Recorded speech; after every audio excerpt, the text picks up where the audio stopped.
Hey everyone, welcome back to Luminous. And if you're new, I'm Venice. This channel is where I share my journey of intentional homemaking, urban homesteading, and interior decorating. I have a lot in mind of what I want to do, but only a quarter has been shown on this channel. So today I thought we'd take a walk through the garden and do a small garden tour. Maybe it might get a little longer, and talk about some of my fall planting ideas and goals. I'd also like to share a bit of why this channel is called Bloom and Nest. I feel like a lot of people are here for the bloom, but are forgetting that we also nest. So stick tuned.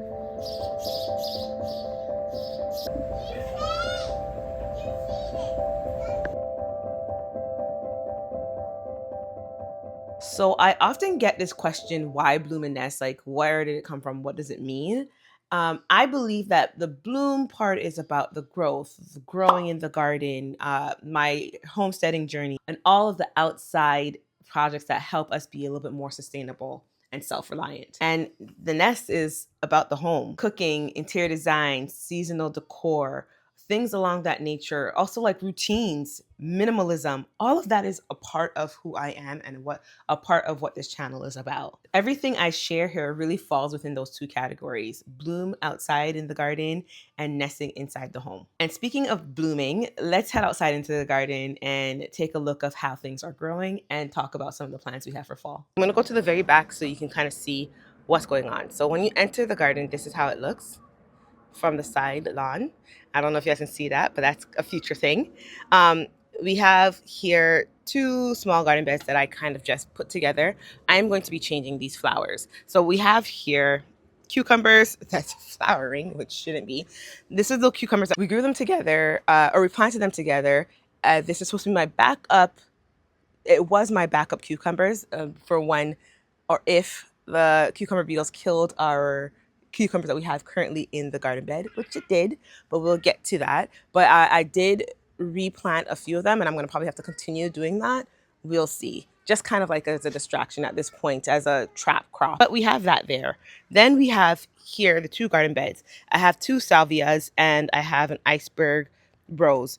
They are burning up in this area. So this area, as you can see right now, it's about 10 o'clock in the morning. There's no real sun. It's all shade. So it gets a lot of afternoon shade. And because of that, I don't know if you notice, the leaves are burning up. Like this could be so much more beautiful if it had better, it has to have the better area. So I'm going to move this. This is the second flush of flowers for the salvia. So I am happy about that. And then I don't know if you can see, I do have two pieces of lavender that I cut from my lavender plant. I want to see if I can propagate it. So, but I didn't want to bring it inside. So I just put it here and I'm just trying to keep it as wet as possible. And so from there, we have our first garden bed. In our first garden bed, we have corn. I'm not sure if you guys can see, but the corn is extremely tall. If you see, I'm gonna go up as close to it as possible. It's tall. It's really tall. It does have corn growing, which is I'm very excited about it. So that means it did get pollinated, and it is shading out. It's shading out my snapdragons, which if you saw in, I think it was like maybe 2 or 3 garden tours ago, I said I wanted to get my snapdragons, established and happy before the corn casts too much shade or too much shadow on it. And lo and behold, that's exactly what happened. Also in this garden bed, you guys know we have our grapes that were being crazily attacked by the Japanese beetle. There's still a lot of holes in them, but I'm seeing a lot more birds come here. So I'm seeing a lot less Japanese beetles. So I think my micro habitat, I think that's what it's called, it's working, because the birds are now eating the Japanese beetles, and that is making me happy because they're obviously protect my plant. But I think I want to move my grapes because I think it's going to take over this entire garden bed, and I don't like that. It's sprawling like crazy, which is awesome, and it's gone over the trellis high, beautiful. But I want to be able to put annuals in these garden beds, and I probably shouldn't have put a perennial here. So I'm thinking about moving it. I just don't know where. I want to put it along some type of fence. Maybe I will, because I plan to remove these flowers in the beds in the front here. So maybe I'll put the grapes here and make them sprawl against this fence. I don't know. If you have any ideas, any suggestions, let me know, because again, I'm on the journey of landscaping. I'm pretty good when it comes to interior design, but landscaping is something that I'm definitely working on. Anyways, so we move on from there to the next bed beside. So with this bed here, we have our watermelon. I'm not sure if you can see, one of them fell. So the bottom, first of all, the cucumber beetles, since that I pulled the cucumbers out, are attacking. Yeah. Good morning. Good morning. How's your breakfast today? Okay. They're attacking this watermelon. So I'm not sure if you guys can see, like, look at that. This is the bottom of the watermelon.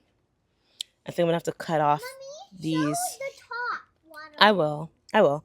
I have to cut off these leaves, and I have to make sure that I am protecting this watermelon, because I have about 3 ones. So there was 3 on here. One of them fell and broke.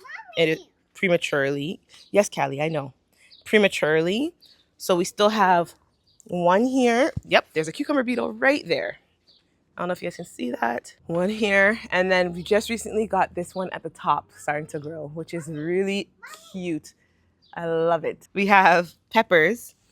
The only other thing in this bed is we have 1 more watermelon, which Callie planted. It is sprawled everywhere. So we have it here, we have it here, we have it here. It's doing its thing. So there's that. And then we also have peppers that are here. So we have the California bell pepper and the jalapeno pepper. And then that's it. We have a lot of space that is open in this garden bed, which we're going to probably be planting a lot of broccoli for the fall garden. So I'm already thinking about the fall garden. Oh, Callie's watermelon is producing some watermelon. Did you notice that? Look, come look. We'll see if it gets big.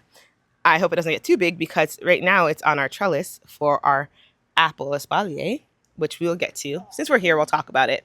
So I put in... We planted blueberries, and the blueberries are over there, and we pick it all day. So I put in posts. So 4 posts. It's kind of like the entryway to the garden from the house area. I'm using these posts as supports for my espalier. So finally, you won't be able to see it fully, maybe towards the end, but this is how it's looking. So for the first side over here, it's fully grown out. So I'm probably gonna have to cut the ends, because it's already past the post. So I'm gonna cut the ends for this one, and I already cut it at the top here for it to grow along the second line. So it's doing well over here. And then on this side, after getting rid of those aphids, those green aphids, it's definitely bounced back. It's grown so much since then. It's finally almost towards the edge of the wire. But I'm also seeing cucumber beetles everywhere in my garden, everywhere, on every plant. And it's honestly freaking me out and pissing me off. I'm just gonna say it, it's pissing me off. Gotta say that quietly, because I don't want my daughter to hear, but it's a lot. So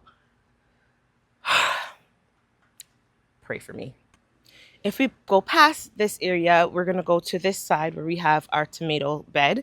Everything pretty much in this bed has been either harvested or pulled out, except for the tomatoes and flowers.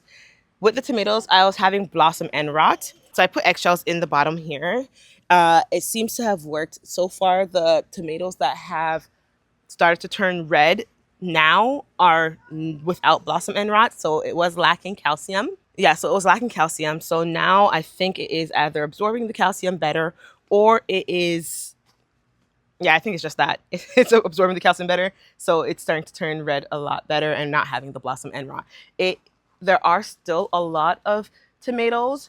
I think I'll be able to make maybe 2 or 3 We don't eat a lot of different sauces, but I will once I make it. I will make a few sauces. They're mostly likely pizza sauce because we eat pizza a lot. I like pizza, and then also spaghetti sauce. So we'll see if I have how much I have, and when that time comes, we'll do it together.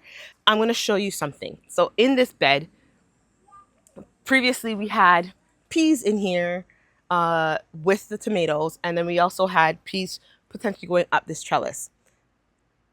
I pulled the peas out and I decided to use one of our backup cucumbers for this area. I'm going to show you how the cucumber looks. This is the cucumber, guys.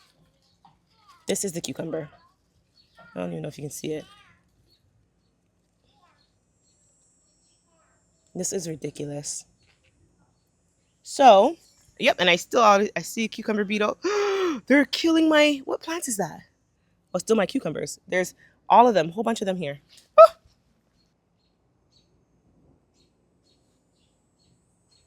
Infestation. So, they're over here. I'm hoping they stay over here, and then I'm probably just gonna kill them douse them with something. I don't know. Because then I end up planting on the side over here where we have our potato bed. I have the potatoes, they're dying back. I did pull one. So you can see there's a space here, and there's a lot of potatoes in it. So that made me very excited just from one plant. But I did plant 2 new cucumbers to see if we'll be able to get anything else from them. We'll see. I'm gonna be honest, I'm a little bit over it. When we first planted these potatoes, we put cosmos in the center of it. Only one so far seems to have survived. You can see it right there, which is fine with me. Honestly, I want to use these beds for food more than flowers, but it is what it is. Also, I want to get back to my corn.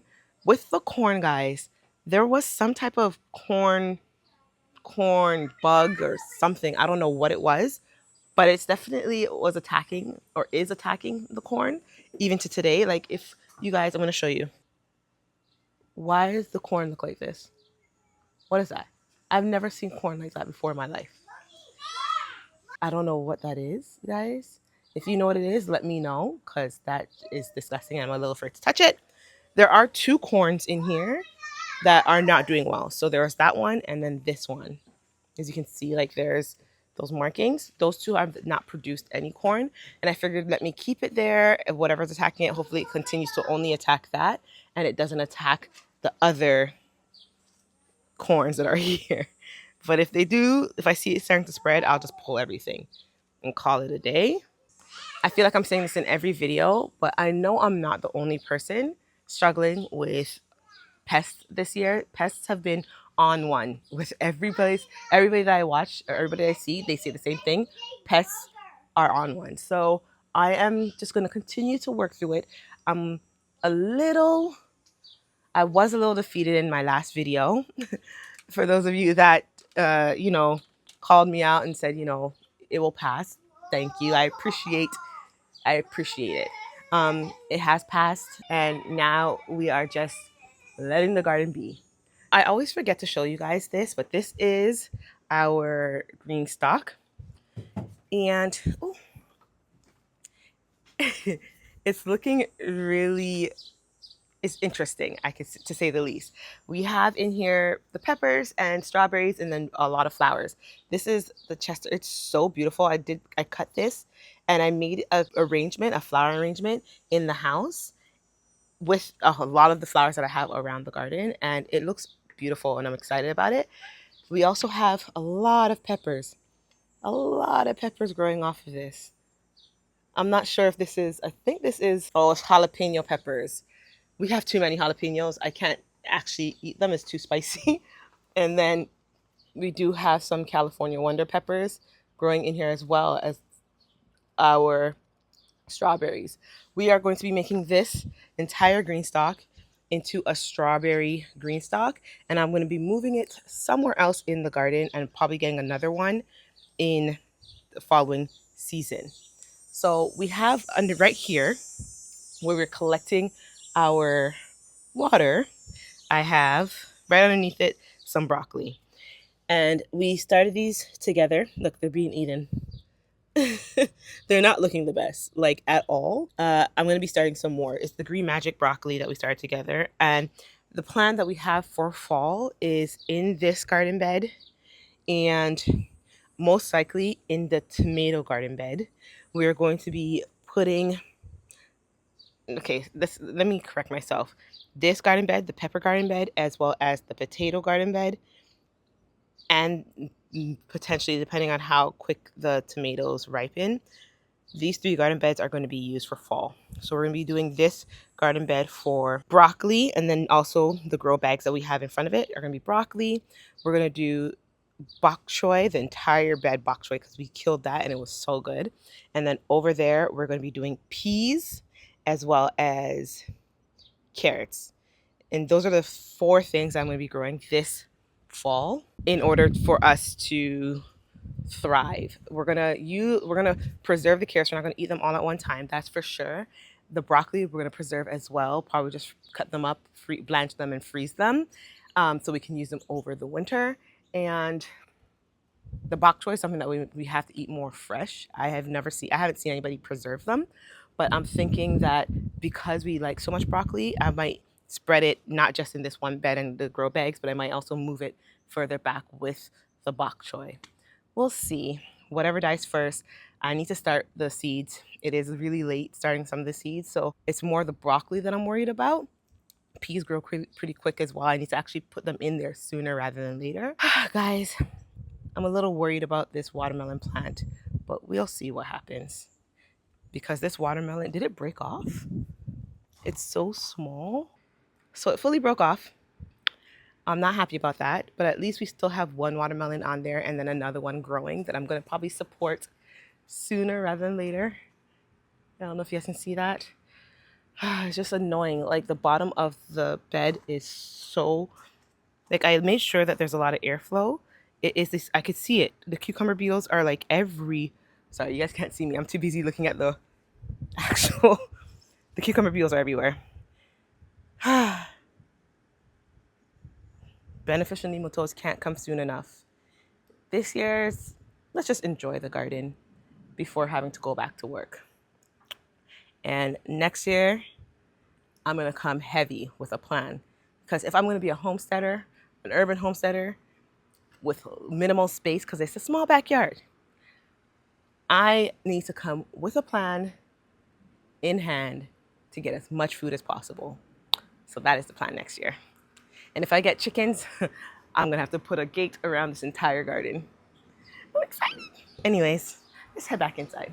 Inside the house, I have a few projects lined up. As you guys might know or might not know, I am going back to work. I am on maternity leave. I did have a daughter. She's 1.5. In Canada, we get up to 2 years on maternity leave. So I am blessed in that area. But I am going to be going back to work in September. I had lined up a lot of projects I want to do before then, but most likely those are not going to happen before. So we're going to be working on them together throughout this year. A few of the things that I want to do is I would like to update our powder room, change out the painting, put in some like boring batten. I have some ideas of what I want to do, but we'll get more in depth once we start tackling that area. I wanted to, so something that I did get accomplished that was on my list of to dos for 2025 is we were able to do this together. We put up the shelves for our coffee bar nook area. Behind me, I was able to complete this bookcase, and I did not do that with you on camera because I didn't do that with you on camera, which I do regret, but I love the way it looks. I love the color. If you want a little bit more information about it, just let me know and I'll happily share it. Give me a second. So those are a few things. The powder room, and we'll get more in depth of some of the other projects that we might have because they continuously pop up. I'm a person that likes to change things a lot. We're also going to be changing our decor seasonally. So the next thing is going to be fall. Right now, I don't have any spring decor up, but fall decor, I'm definitely going to be going heavy. So we're going to be doing that together. So if you enjoy seeing gardens grow and the journey of trying to be more sustainable, feeding my family for the year, and becoming a proper homesteader, potentially getting chickens, as well as projects in the house, making things look beautiful inside the house, making things feel cozy. there's going to be a lot of projects. Stick around and let me know what you're doing in your properties, whether it be outside or inside. I'd love to hear it. Okay, so I hope you guys enjoyed this video. It was a short one. My daughters need my attention, so hello. So I hope you guys enjoyed it. I'll see you in the next one. Maybe we'll do another tour of our landscaping because that is something else that I am very excited about. The plans are there. So I'll see you in the next one. Bye.